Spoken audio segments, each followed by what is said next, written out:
What's wise out there, my people? What is wise? You know what I'm talking about? Yeah, this is wise thoughts, wise moves, wise clues for you guys to be wise too.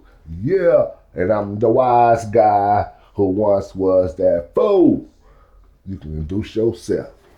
Hey, it's your boy Mirack, man. We just here put you up on it, man. Listen, stay aware, stay alert, and we'll get you something good to listen to. That's what it is. That's what it is, man. We finna get straight on into it, man. We finna get on them Thunders, man. So, Woo! I was wrong about what I picked. And I was wrong as well, so hey. Man, I'm thinking it's more like I was saying this too. And I want y'all to go check out one of my shows that I already talked about. It was a couple of months ago. I forgot the name of the title. But I was telling the guys on that show then. I was telling them guys then before it even started. I was saying the Thunders needed to bring Westbrook before the season even started. And I'm finna tell y'all why I say that right here. We don't have no veterans on the team. So if you ever notice, back in the days, when the boys was winning championships, it was always a veteran on the team. He probably played 4 or 5 minutes, or sometimes he probably didn't even play. He probably sat on the bench. But what he did was bring the team the toughness that they needed. He let them know the experience that he went through, he shared it with the other teammates. See, the Thunders don't have nobody over there with experience when it comes down to the nitty gritty. I said that last year, actually, when they won the championship. They won it without calling plays. If you ever paid attention to how it went down, it was almost like free play. You know what I'm saying? Nobody calling plays and nobody doing nothing. They're just going out there and whoever hot is finna take over the game. So that's the reason why, like last year, it was a couple of games against the Pacers where they should have swept them. Shouldn't even win 7 games. It should have won a swept like they did this year, sweeping teams. So it kind of got a little bit about what it is and what I'm talking about. But the bottom line is this right here. I talked about this on one of my shows too. If you're not going to bring a veteran player to sit on the bench or maybe play a couple of minutes, it goes back to the coach. What is the coach doing to make the players better? You understand what I'm saying?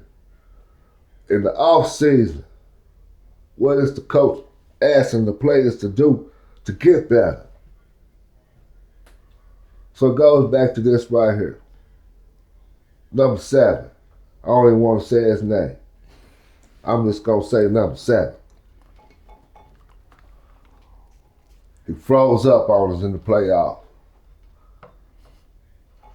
Really froze all the way up in game 7. 2 points, 2 or 3 rebounds, 1 or 2 block shots. I got one. You understand what I'm saying? How did the boy Wimby be able to stay on the court with 5 fouls? Man. With 6, 7 minutes remaining on the clock with nobody going at him to force that 6th foul. And I'm going to share that and let you share what you need to say about it. Well, if you know the game, you watch the game, you study the game, you can get really in depth on it.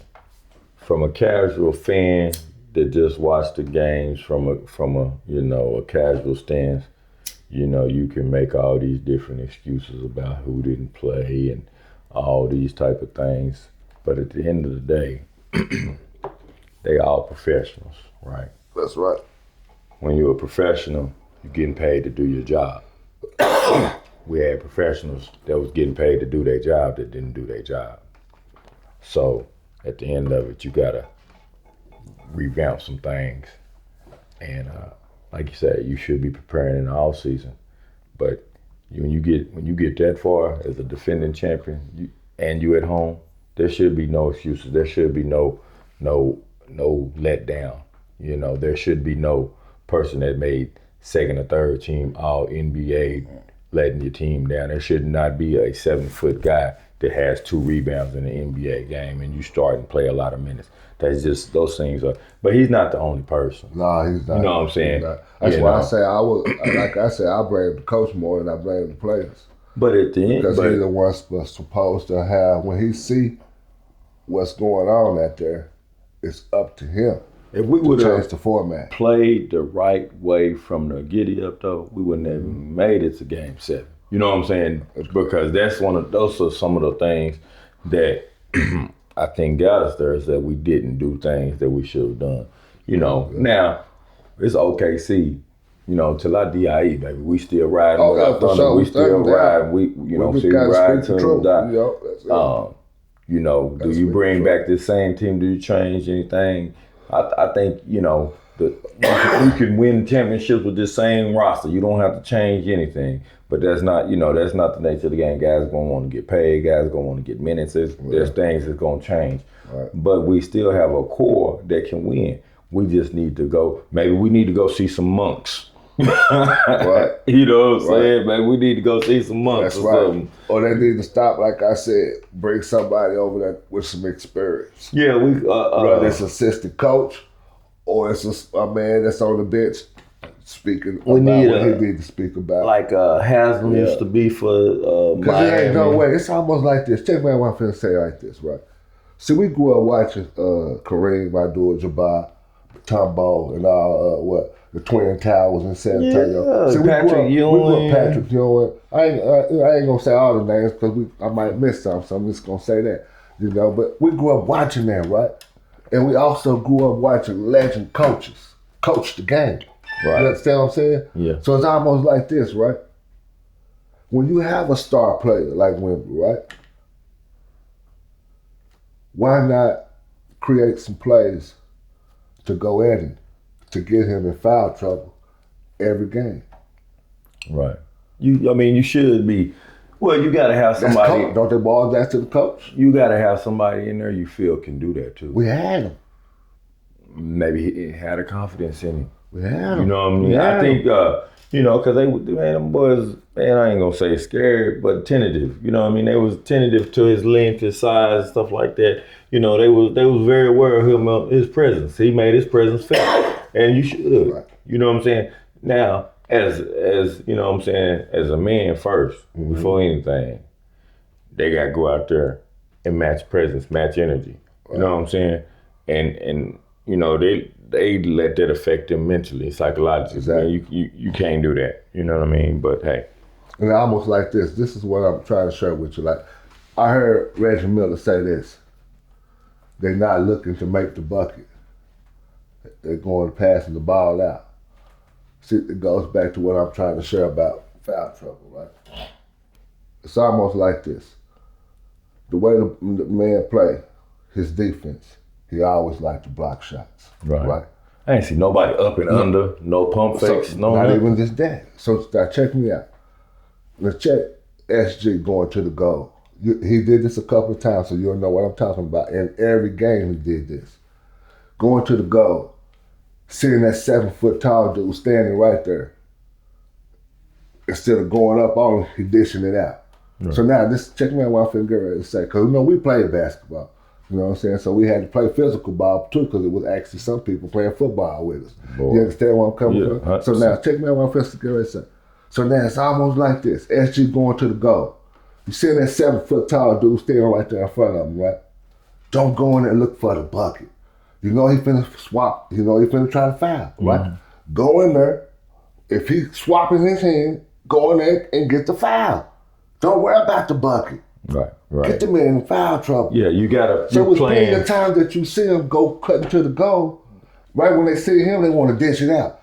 get the foul. So that's why I keep on saying it goes back to the coach. And that's just the style of play now.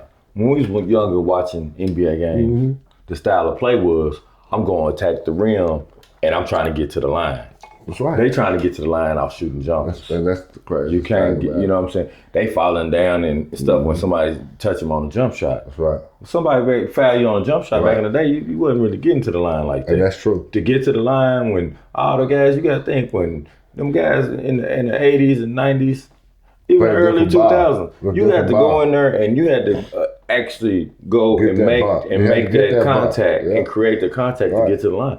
And so, you know, they didn't do a good job of that. But I don't think that's not the style of play. And you got to go back to that because I've never seen so much crying about physical play, and the play wasn't even that physical. That's why. You know what I'm saying? That stuff was stopped. They talking about, oh well, Hartenstein's grabbing Wemby and this, that, and the third. Man, that shit wasn't no physical play. That was just basketball, man. Right. You know what I'm saying? Basketball, I tell people all the time, basketball is a physical sport. You know what I mean? If you don't, you know, it's not football physical, but it has its own type of physicality. Yeah, you got to be able to take contact, and every time somebody touch you, it's not a foul. You know what I'm saying? Because if you're missing the shot, or you're not being strong enough to go up and finish the shot. You know what I'm saying? It could be a situation like that too. I'm gonna tell you what fixes our problem though. Weight room. That's what fix a lot of problems. Get in that weight room. Get in that weight room, baby. Now who do you think that falls back on though? Man, when you're dealing with a bunch of youngsters. Let me say it that way. Leadership. Be that the general manager, the coach, or that veteran guy that's what we you talking about on the. We ain't got that veteran guy, and so now we got to put it out on the leadership since they won't bring a Westbrook in. Like I was saying last year, I've been speaking about this on my shows for years. Yeah, you know. I've been speaking about that because it goes back to this. We all know how Westbrook played, right? Hard. So now, just imagine a game 7 like we had last night, right? And you got Westbrook on your squad. He gonna play hard. Who's gonna stop him? You think he finna worry about that 7-foot player out there? No, he gonna make a dunk on him, man. Or he'll try to. Yeah, he gonna make you foul him. That would have gave the other ones that energy or that boost that they needed. That courage. They ain't got that OG. They ain't got it. You gotta have that OG with you, huh? Sometimes you gotta have that OG I don't care who or what to put you on the right mission. What you trying to portray, you got to have it. Yeah. You understand where I'm coming from? You gotta have somebody that he's the right look for the team because he already doing stuff for the community already. You gotta have somebody that has I hate to say the heart. That's right. You know what I mean? To go out and that's Westbrook. That's what I thought. I thought of Westbrook. Yeah. I've been thinking about that all this time.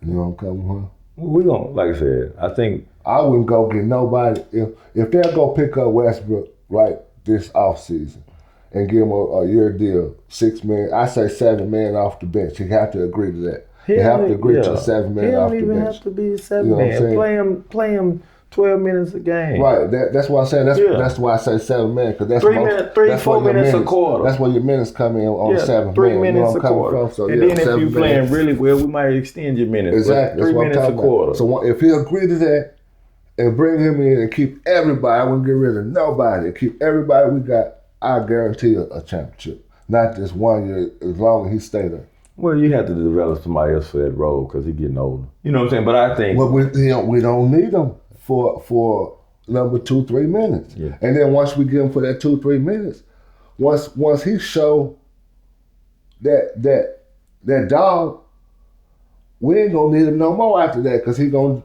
create the other ones to be have that dog. Let me ask you this. You understand what I'm saying? You think they gonna? I think there's two things that can happen. What happened? Either the thing is gonna blow up and the team gonna have a whole different look next year. What I mean by blow up, you probably gonna have about 3 or 4 guys of the core back, and everybody else gonna try to go get their money or get their minutes or whatever.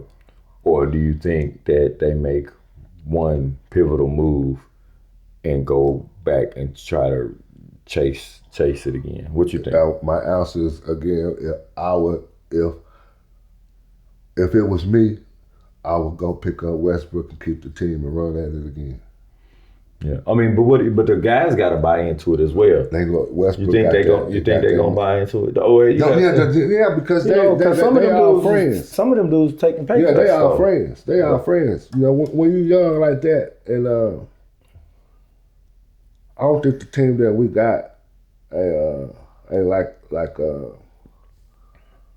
some of the other boys out there. You know, right. Yeah, they kick it. They hang. They have fun. This team right here. They're still young enough that matters. That matters. I think more than the money. I think right now, because that's the reason why I say that, because they still young enough to worry about the money later.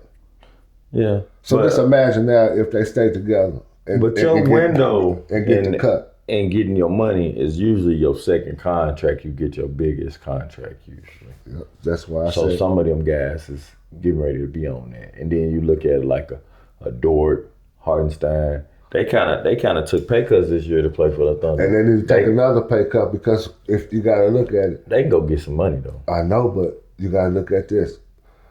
You'll be like a James Harden. No, they ain't gonna be like him because they won their ring. They already got a ring. I know, but what I'm saying is, yeah, if it's about the money, then yeah, I agree with what you're saying. I mean, if it was my son, I'm telling him go get his bread. I ain't gonna lie. But I would go after the what they call it, the legacy. The dynasty. You want the dynasty. I would go after that. The reason being is because the money will come in the end. It won't come right now. The money will come off the commercials, the shoes, the outfits I may come up with. You know what I'm saying? The money come that way. You know what I'm saying? I wouldn't break up. Here. You saying you could either have legacy or monetary value. I really go with what the because the legacy, like it keep on. You want to be mentioned in the realm of being with the Celtics, being with the Lakers, right. Being with the Bulls, exactly. Being with the Pistons. You want to have that. That lasts forever. That legacy. That lasts forever. Yeah. Rather than going to get money, because money, you got to look at it. A youngster to go get that big old money paycheck, right? First thing you're going to do is go buy diamonds, gold, jewelry, houses, and all that. So I say 5 years later, 10 years later, they really going to have that money? But that legacy lasts forever. That lasts forever, man. So that guarantees you money forever. Yeah. You know where it comes from? That's what a lot of these guys don't understand. That's what Kevin Durant didn't understand. You know where I'm coming from? He went after the rings, but you got to look at it. No, who even care about Kevin Durant today? Yeah. Baby, some of the people think that the rings that he did win with Golden State, they got an asterisk on. You understand? They got an asterisk on. You can't do where I'm coming from? Yeah. Yeah, so it'll be like, there go the two examples right there. James Harden went after the money, Kevin Durant went after the rings, and Westbrook tried to build the dynasties. That's why I would try to I would stay down with him, because he stayed. He didn't go nowhere. Yeah, Chet, we need you to come hang out, man. Oh yeah, he was going with some weights. Come hang out, man. We get in the weight room with you, man. Get you right. Some weights, man. You know what I'm saying? Yeah, that's all he needs, some weights, man. Work his legs out so he can jump a little bit more. Yeah, man, we gonna get off of that, man. I know you've been watching the news here lately. You know what I'm saying? They talking about Trump trying to come out with this $250 bill, man. What you think about that right there? Man, that man is wild, bro. Man, that's crazy, ain't it? He want to commemorate himself with a $250 bill. Yeah. When the people even the people that support you, they can't afford to walk around with it in your pocket. Man. You know what I mean? So you can make a $250 bill, but no one's gonna have it. And the people that have it, you know what I mean? It's ain't gonna be able to go around. It's not gonna be distributed. Mm-hmm. You know, unfortunately, man, I have so many views and concerns with him as the president, a leader, right, and as the person that's controlling a lot that's going on, or so it appears. You know what I'm saying? He's the figurehead, but you know, what is that saying about you is, as to, you know, you want to commemorate yourself in a way in which people won't even be able to utilize the bill. You know what I mean? It's like, again, another move that is frivolous. You know, it's another move that's frivolous in the community. You know, this guy got all this everything going on, and he's still not looking out for the people. Right. I look at Trump this way, and I guess it's a good and a bad way on that situation. Because it's almost like this, the electoral votes, right? Right. Electoral votes is actually what put Trump into being the president. He kind of did Right. He didn't win the popular. He didn't win popular votes. He won electoral votes, right? Right. So whatever Trump, this is just my opinion. Whatever I feel that, let me say this, whatever Trump is doing, it wasn't just him wanting to do it. And he's just doing it for one group of people too. And that's the electoral votes. He's not doing it for the population. That's what I'm saying. He's not doing it for the people. The electoral votes. Right. That's who put him in office. So what some of the people out here don't understand is our popular votes, right? It don't count for president. It actually shows the president if we like him or if we don't like him. You right? So now it goes back to this right here. Inside of our counties, right? The governor, senators, the mayor, Congress, chief of police officers, chief of fire departments and all that. County sheriffs, popular votes. That's what it counted. You understand? That's who the people want. That's who the people want in office. So now, Trump moving off the people who put the electoral voters in office. So that's why I can't really say it's a good and bad thing, because he don't have to do actually what they want him to do. No, he don't. He could say, no, I want to back up and do it this way. You know where I'm coming from? You know what I'm saying? So what I'm saying is, it could be people pushing Trump's hand. Oh, he's on the string too. That's what I'm saying. He's on the string. So that's why I can't say. I say it's a 50-50 thing with Trump and me. You know if we look at the government and the history of what our government does, there are people that are in power in places and things that are far beyond, the president's. The president is just a figurehead. Right. I don't know. We don't know who the actual people that are running the show are, but we know. I mean, look at what they did to Kennedy. You know what I'm saying? Look at when they started the CIA and all these other things that they've done, to control and manipulate the narratives on whatever it is they want to. Right. So, we spoke on it last week, but they declassifying information that was classified to try to promote things, talking about the aliens and things of that nature. So it's just like, man, we're in a constant state of trying to understand what is the real, what is the fake, and at the end of the day, they don't care. Right. You know what I'm saying? They give us just enough to keep us bickering with each other and not paying attention to what they're doing. Right. That's you know. And now that you spoke on real and fake, it's a subject in here. I say this right here. Why you feel? I said, why do real ones don't get the spotlight? Man, I'm gonna tell you this. Because most people that someone would call a real one, I feel, have their own lane. They move. They're gonna stick to their own code. They're not easily swayed or manipulated. So when you are not moved easily, you're not swayed easily, you're not manipulated easily, you know what I mean? You become a threat to somebody. That's what I was So when you become a threat to somebody, what happens? Okay, give you an example, right? Mm-hmm. This messed up though, but remember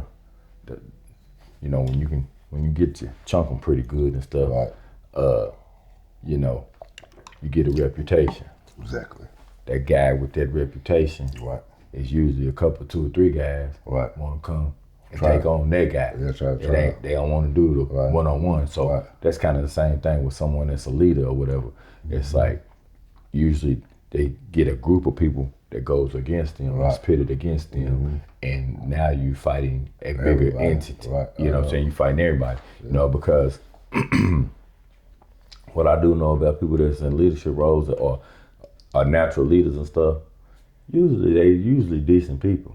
Exactly. Even the most messed up people in some capacities, if they are leaders, they usually decent to some degree. They admitted to their bullcorn, basically. Yeah. That's what made them so decent. Yeah. So, you know, don't nobody really like leaders except for other leaders.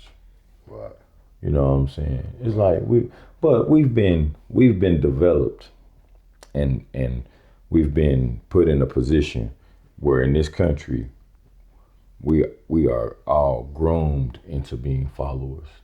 They don't want to develop leaders in this country. They say they want you to be leaders and individual thinkers and all this type of stuff, but they are not developing those things. We are not watering those grounds that create that fruit.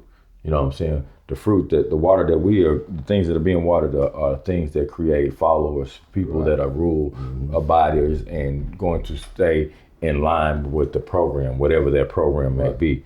You know, so that's kind of how that works. Right. But if you're a leader and you're going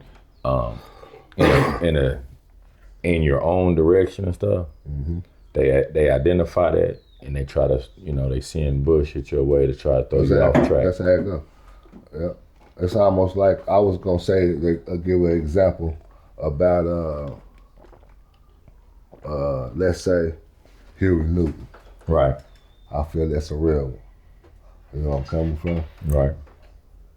Look how much money people spent to bring him to his demise. Exactly. Yeah. So it's almost like now I say that to say this, you know.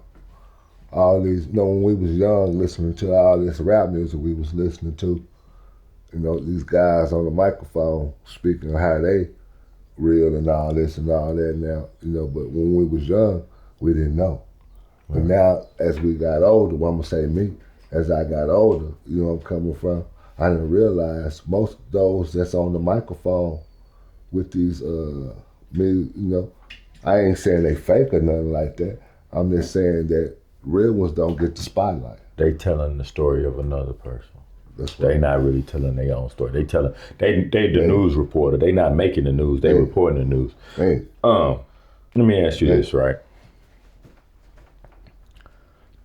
Look at all the music we listen to, the movies that we watched. Right. The things that were so-called, like we talked about Superfly and stuff. It's like, think about things even like from the late 80s, early 90s to early 2000s, the movies and the lifestyle and stuff, the Bellies, the New Jack Cities, those type of shows, right? You listen to the music, right? At one point, why do you think all that stuff became so impactful as opposed to the Cosby Show, the Family Matters, the things like that? Because we fell a victim to programming. That's what, because it goes back to this right here. This is why I think it is. What's on top was once on the bottom. You understand what I'm saying? So the outcome of that, who wants to fall back to the bottom? You understand what I'm saying? So to fall back to the bottom, you would have to share the truth. And if you got all these people you start valuing themselves, but if you want to stay on the top, you have to give us something different than the Cosby Show. Because I don't know, listen. You understand what I'm saying? Take the hardest person you know from back in the day. The hardest one. Everybody watched the Cosby Show and loved it and aspired to have a family like that one day for themselves. They took it away for them reasons why. But guess what they gave us in place of that though? Here, y'all watch Menace to Society. Y'all watch Boys in the Hood. we ain't Colors. Yeah. Colors was the first one they Colors. put on. We ain't finna have y'all thinking it's possible for y'all to have a family. Well, they said, why go down there and do it to one cow when you can go down there and do it to them all? Right. Ain't that what they say on Colors? Yeah. Yeah. He said He said, why run down there and get one when you can walk down there and get them all? That's right. That is so right. That is so right. That's so right. You know, so I think ultimately though, man, we got to take it into our account to start developing leaders of our own instead of, you know what I'm saying, we got to develop leaders in our own community, because that's why you're all the way right. Ain't nobody going, you know what I'm saying, because we got leaders in there. We got people that got the built-in characteristics, but those characteristics aren't being watered up. It's not. They not producing flowers. And it was almost like, I think we was talking about this last show when we was talking about the movie Superfly. Would it been interested if it was everything in there was about happening things other than what we saw? Right. You know where I'm coming from? So it's almost like only way we're gonna be able to push it in a situation to make it right, everybody would have to be speaking a certain way to make it's almost like 2 + 2 is 4, right? 3 + 1 is 4, right? You know what I'm saying? 5 subtracted by 1 is 4. So it's all kind of ways to get to 4. So therefore, it's different ways to talk about getting to 4. So if we all could find them different ways to talk about getting to 4, it may be the difference of what we need. Well, and then we got to understand the need to value 4. Yeah, you know what I'm saying? If the equation and the answer is 4, right, then we have to value that. Exactly. Right. Exactly. And so that's the problem, is that we haven't learned, or we used to, you know what I'm saying? You know why people, you know, in our community get dressed up and go to church and be fly? Because that's the only place you used to go and be fly. Right. You know what I'm saying? We got to learn to value that, because there was a time where we couldn't, you know, everybody want to be fly and stuff now, but it's like we disregard some things. So if we learn to value that 4 again, and we the 4. You hit on the line right there. You know what I'm saying? We the 4. You got to learn to value your 4. And what's the hardest part is this right here. When you ask anybody out here in this world today, I'm saying, let me say, from 10 years old and up, you ask them, any one of them, what's 5 + 5? They're going to tell you 10, right? Right. Now, we're going to ask all of them same ones to go read a scripture, right? Everybody going to come up with an answer of what they think it means. There's no clear. So do you understand the separation there? The riddles in the scripture gave everybody a difference. I'm gonna say this, even not just a difference, even made them think that they right about certain stuff that they may have read.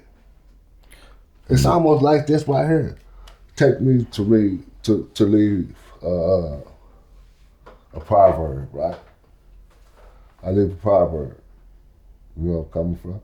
And I leave it right there on the desk, you know what I'm saying? And everybody come through and read it.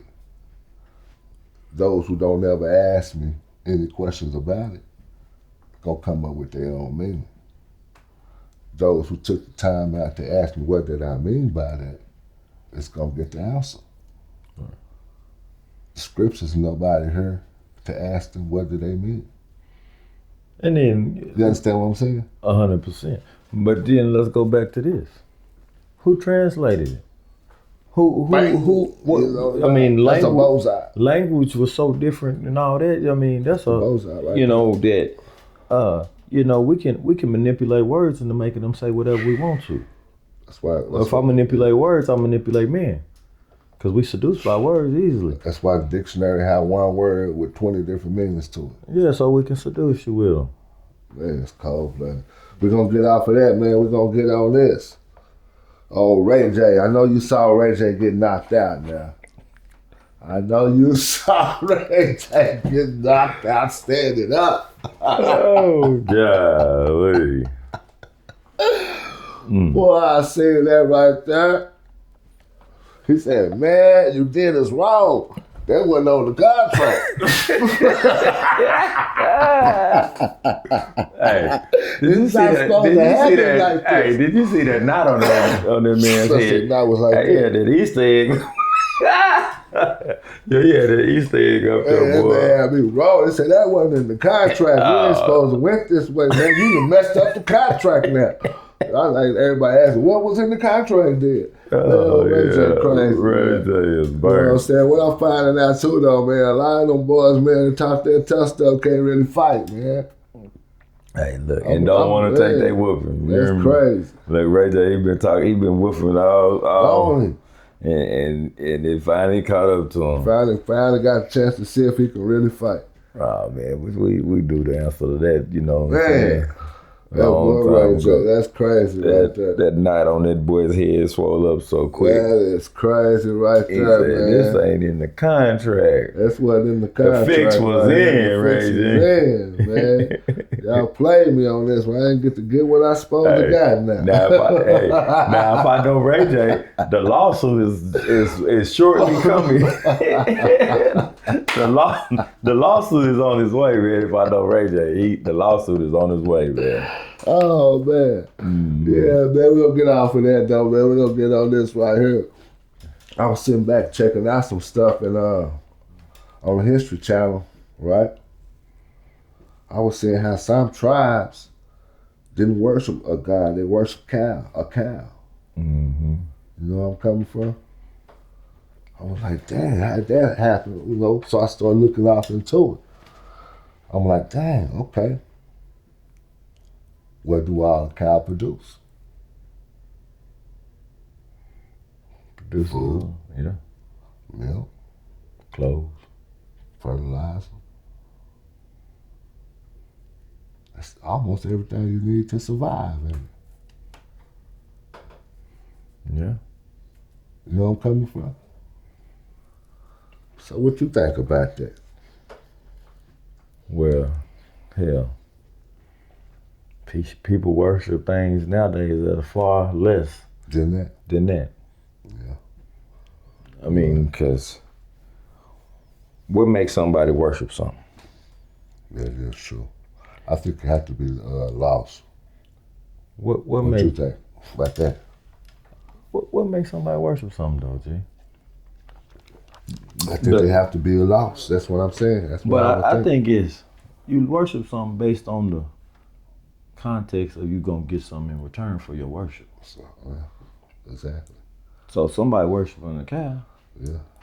If I'm gonna get food, clothing, my land gonna be fertile, so I can grow my crops and all that stuff. You know. But nowadays though, these folks is worshiping something that don't give you nothing.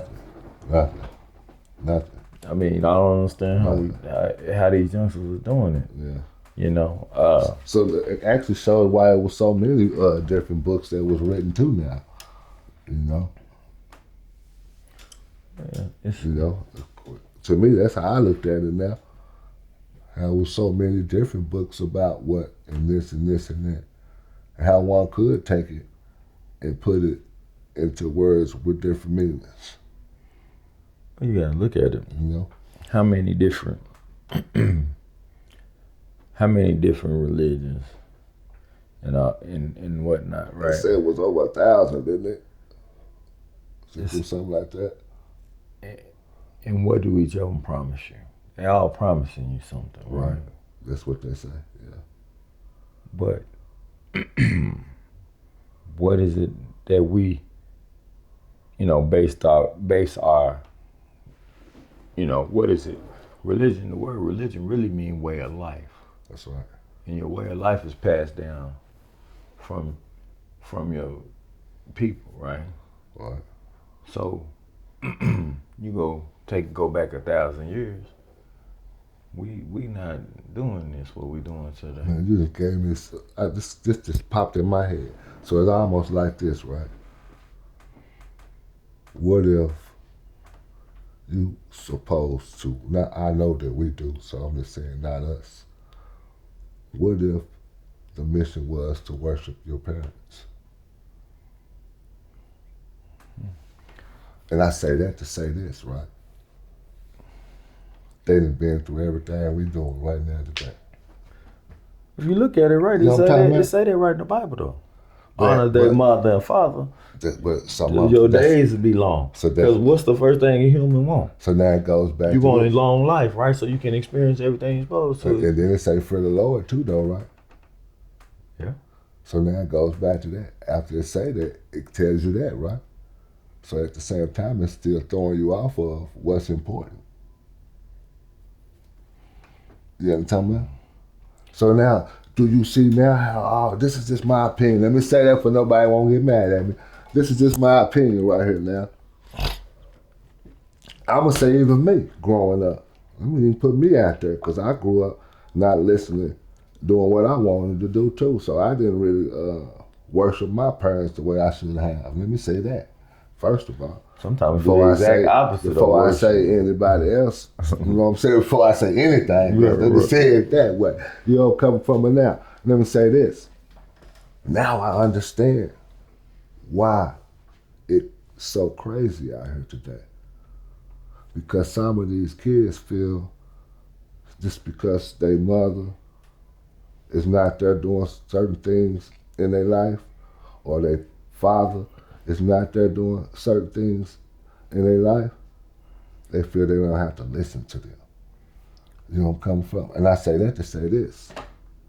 As a kid, you don't know that your parents is telling you the right thing because you a kid. But let's be real though. Mm-hmm. Not all. Not all. So now, that's why I said not us. But so now it goes back to this. I'm saying the kids that's out there doing what they're doing. You know. So now, let me say this. Not listening to your mother or your father because whatever they did, however they done, not being there, right? As we got older, I'm going to say back to me now. You know what I'm saying? I'm going to go back to me. As I got older, you can remember everything that your parents spoke to you. You know where I'm coming from? Right. So then, now as you start having kids your own, you see some of them kids doing some of the same things that you was doing. And now you trying to tell them kids the same thing that your parents told you. I think this is why some things so crazy, because we don't worship that. If you being real, they take us away from that, don't they? If you think about it, right, that relationship, that parental relationship that you have, you know, some people got parents that ain't their biological parents, so I'm gonna say that relationship, biological or not. I think that's the most impactful relationship you'll ever have throughout your whole life. That's not even like with your spouse or with your own children. That relationship you have as a child to a parent, right, that impacts you your entire life. I know. Because you don't meet your spouse until after you're an adult. Usually, you don't have your children until after you're an adult. So those relationships don't last your entire life. But your child, even if your parents pass away or whatever, if you meet them or if you don't, the lack of relationship, the things that happen during the relationship, or the greatness of the relationship, the terrible part of the relationship, whatever it is, that impacts you throughout the eternity of your life as a person on this earth. So I think that's the most influential part of your existence as a person, right? So now you take that and you multiply whatever is fed into that. Right. Be it positive things in that relationship, be it negative things, whatever it would be it lack be it the things, abuse or your parents, because you know some people parents introduce them to the games and whatever. So I think that right there, so that builds you into who you are and what you are. So like you said, you worship in that relationship. So what does worship go back to religion? What is religion? Way of life. Who introduces you to your way of life? The parents supposed to. Your parents. Yeah. So it's all full circle right there. It's supposed to be parents, but it ain't today. You know what I'm saying? It ain't been there for a long time. Let me say, hey, not just today. It ain't been there for a in long the Bible, time. what they call God? God the what? The Father. Yeah.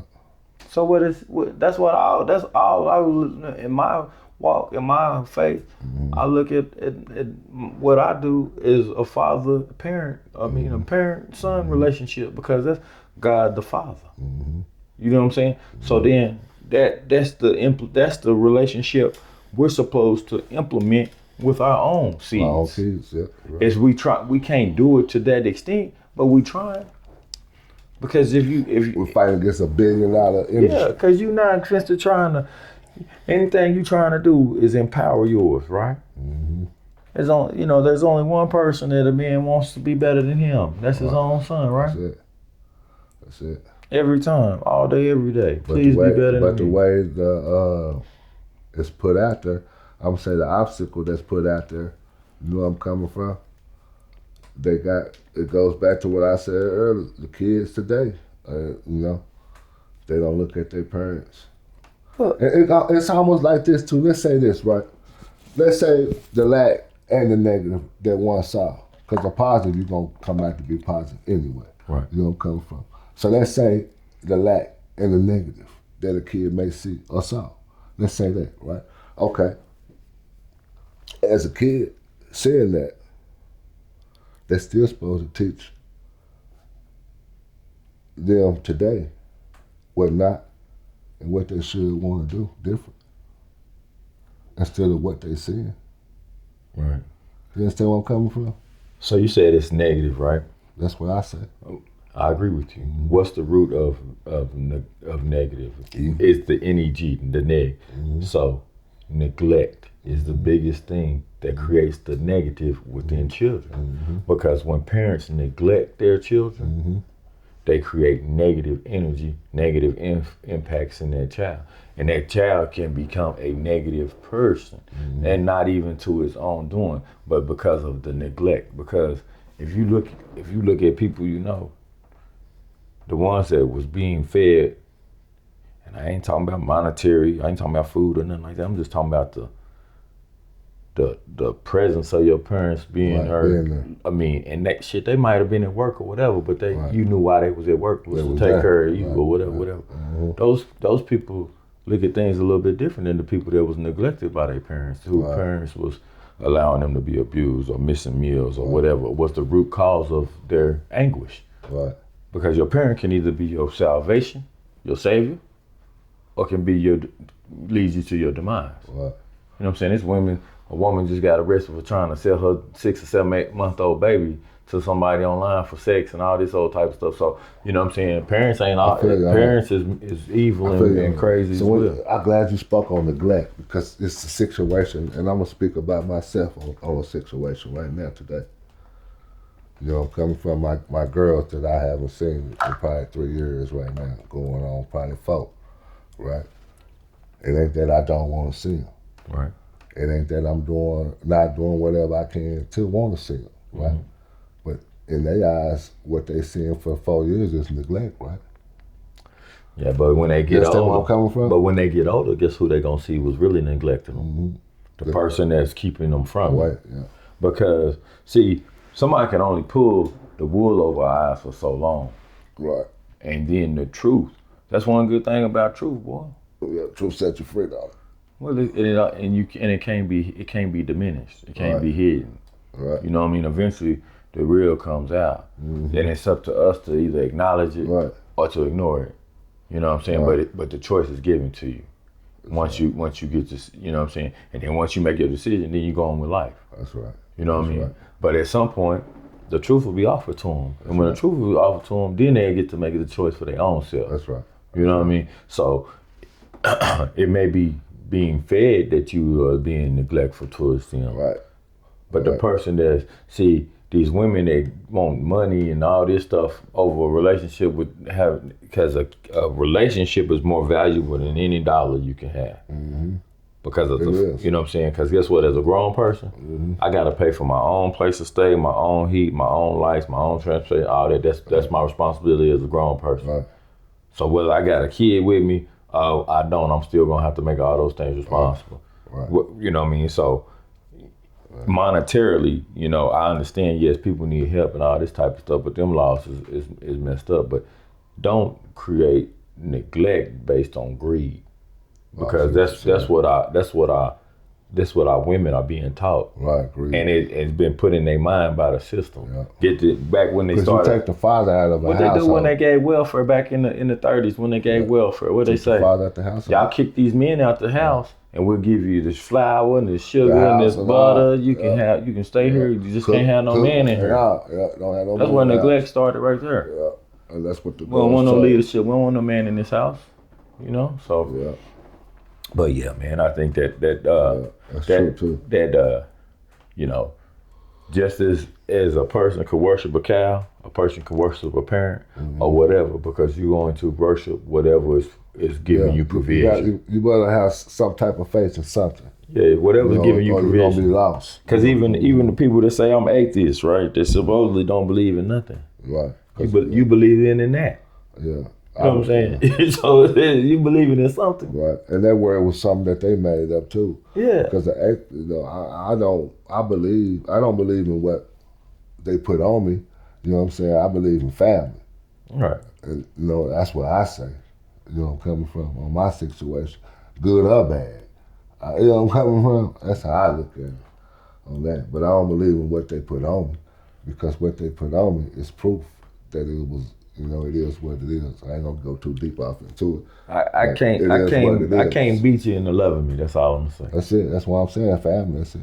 I can't beat you into loving So I believe my faith is in love, if anything. You know, I'm coming from and that comes from your heart, and knowing who you is, and knowing what you're about, knowing what you want out of life.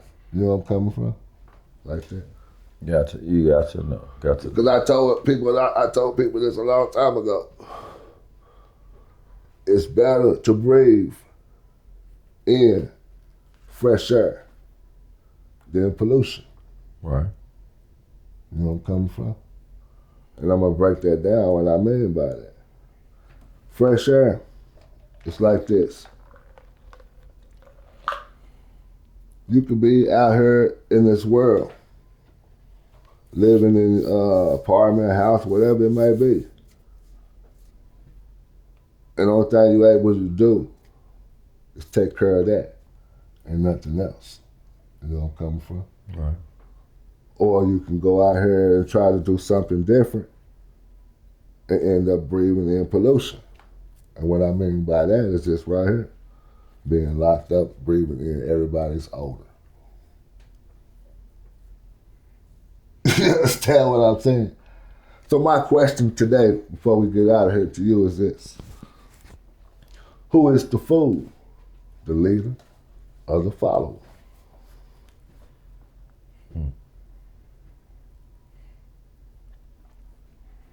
I think the person that isn't able to identify what they can bear, right? What I mean by that is everybody has a different tolerance of something that they can endure, right? Being a leader is a different type of tolerance.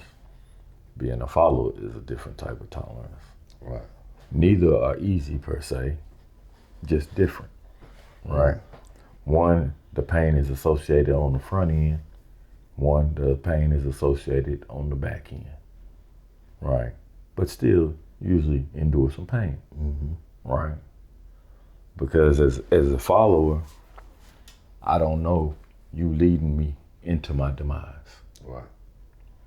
As a leader, I'm having to fight through to get to my future, my golden prize or whatever that I'm fighting through all of these obstacles to obtain, be it, separation from family or friends or whatever, to get to a monetary destination or get to a mental destination or get to sobriety or whatever it is that I'm fighting for and fighting through. So it's one of those things where I have to identify with what it is that I can handle. Right. A lot of people aren't able to do that early in life though. Right. So I think a lot of people start out followers to some degree, right?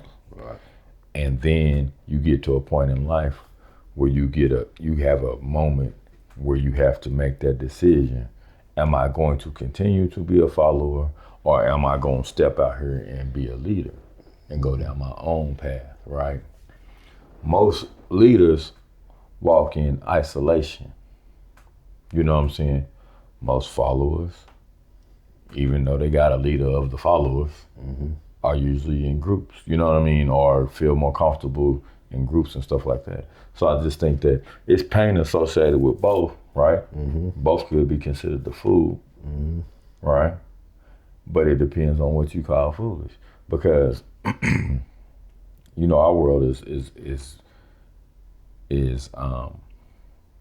judged based on what you can produce or what you can say you have that is valuable, right? Right. Well, what's valuable to you, and to me, could be two different things. What's valuable to you could be something different. My peace of mind is valuable to me. So whatever creates my peace of mind is what, you know what I'm saying? Some people, they want to go home to a $2 million house and a $200,000 car and a bad woman or whatever, blah, blah, blah. That might be what's valuable to them. Right. Right. You know what I'm saying? But I think that me personally, I think the leadership role, being a leader, is important because we need more of them. Because it's rare. It's a rarity. You know what I'm saying? Being a follower, you know, it gets hard, but I got a lot of people to lean on when I'm a follower. Leadership don't have a bunch of people to lean on. You know, to whom much is given, much is required. That's what it say. Right. You know what I mean? So your answer is both. Both. My I know that's a cop-out answer, but that's I think that's the realest I can get with it, because both could be considered. Here's my answer. My answer is this right here. The fool is the follower to me. Okay. And here's why. They don't take out the time out to realize what's leading them. The leader, I already know what he's trying to do, or he or she trying to do. Let me say it that way. It's up to the follower to realize who's leading them. And if they don't realize who's leading them the ones that become the fools. But it's so easy though, G, to be Like that. That's how I look at it. And you right. But look, if I cover my eyes up and I grab your shirt and you say, come on, man, let's go. We're going this way. I'm just going. I'm gonna tell you how I look at it. The reason why I say that, actions speak louder than words. And I got a subject that I talk about, respect, the difference between respect and loyalty. You understand what I'm saying? If a leader have loyalty to those that's following them, then there's no mistakes. Right. If the leader has no loyalty with the followers, then there go the mistakes. This is the reason why I say the difference from respect and loyalty. Most of the time you're gonna hear someone speak beautiful words. And what I mean by that, they may say, man, I love you, I love you, I love you, I love you, but never show it. Right. That's what I mean by respect. Because now I'm able to say some beautiful words to a person, make them feel good enough to where I can keep on dealing with them. Or they can keep dealing with me. You understand what I'm saying? But the loyalty of it is this. I'm not gonna allow you to walk in the dark, and you shouldn't allow me to walk in the dark if it's loyalty. Is respect and loyalty the same thing? Different. To me. Well, okay, but to me. So so which one is more valuable? I say loyalty is valuable than respect, because respect is like, it's just beautiful words. It's nothing but beautiful words. If you really respect somebody, though, it got actions associated with it. No, it don't, because them the ones, if you tell them no, what you think will happen? You depend on, well, respect. Nobody depending on nothing. Respect Tell supposed them to no. be, yeah. Tell them, if they ask you right now for whatever they ask you for, tell them no. Yeah. All the time you've been hearing beautiful words from this person, him or her. Right. Tell them no when they asked you.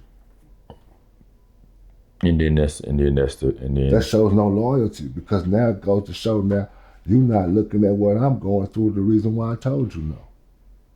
Well, I might be trying to protect you from you when I say no. You know what I'm saying? No, it ain't gonna be that, because it goes, if it's loyalty both ways, I know why you asked me for it. Mm-hmm. You understand what I'm saying? If it's both ways, loyalty, because I know why you asked me for it. So if I got here, yeah, I'm forgiving to you because I know why you asked me. Yeah, but if I'm from? having loyalty sometimes and you ask me for something and I'm being loyal to you, right? Because sometimes I might be being loyal to you and you may not be being loyal to you. That's what I'm saying. Right. That's why it's a difference in loyalty and respect. Because now what you got now is a person telling that person beautiful words to make a loyalty person feel that it's loyal. Right. Until it's a time you have to tell them no about something that they may ask you. And then that's when you see that there's no loyalty in that. Right. That's what I mean, the difference in it right there. Loyalty, I understand why you told me no. Right. I ain't gonna get mad at you for that. Right. You still my brother. Yeah, even if you had it, you know where I'm coming from. No, I'm still gonna come help you cut your yard the next day. Yeah, but we still gonna. You understand where I'm coming from? Yeah, sit back and kick the willy ball. Yeah, that respect shit, nigga. I'm gonna tell you everything beautiful, nigga. But as soon as that no come, ask him tomorrow to come help you rake some leaves. Oh man, I got something else going on. I'm gonna get back with you. That's the difference in it right there. Yeah. Yeah, but before we get up out of here, man, you got anything to say before we get up out of here? Man, my heart is hurt on my Thunder. Yeah, man. We done with sports for a little bit. Hell, it was a rough year. Man. Sports wise, you know, I think your boy Trump, he played with us. He keep playing in our face, man. He done passed a bill where he can pay these people $1.7 billion, but they can't give any reparations to former slave owners. He done made it where the IRS can't investigate him and do all this to his family or businesses. So we got a lot of things that we need to keep our third eye open to. Yeah. Because if you don't pay attention to how they playing with us, we will become victims. Mm-hmm. Right. Keep your third eye open. That's right. And before we get up out of here, I'm gonna say this. Use that money as a tool. There's a lot of loose screws that need to be tightened up. You know what I'm talking about? And to do his work is to share it. You know what I'm talking about? And I'm up out of here. This is Wise Talk Podcast. Peace. You know where I'm coming from? And I swear to God on my blood, I'm out of here. I gotta use the restroom.